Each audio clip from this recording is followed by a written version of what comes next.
Claude Milor, après avoir entendu cette information, vous avez eu vos avocats au téléphone. Que vous ont-ils dit?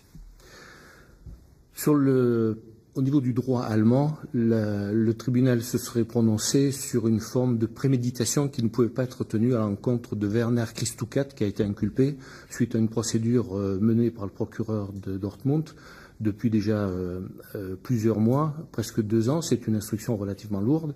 Et donc c'est au niveau du droit allemand que le tribunal n'aurait pas retenu cette forme de préméditation. Il n'aurait été qu'un exécutant. Vous envisagez un recours ? Alors, nos avocats vont intenter un recours avec le procureur de Dortmund et ce recours devrait être signifié assez rapidement puisque fin janvier ou plus tard, on devrait savoir si le procès a lieu ou pas.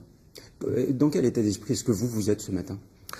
Bon, c'est une forme de déception parce que c'est un travail relativement lourd qui a été mené à la fois par la justice allemande, qui a l'initiative de cette poursuite, et aussi par l'association des familles des martyrs qui a participé à l'instruction et à l'organisation de la partie civile qui concerne, je le rappelle, près de 80 personnes directement touchées par ce drame.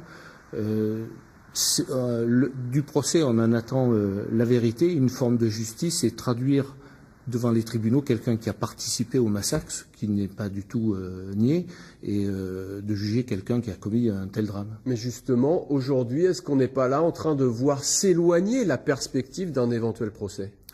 C'est vrai que le temps joue pour ces personnes qui ont participé, parce que ce sont des personnes qui sont très âgées et qu'on ne peut pas s'installer sur la durée.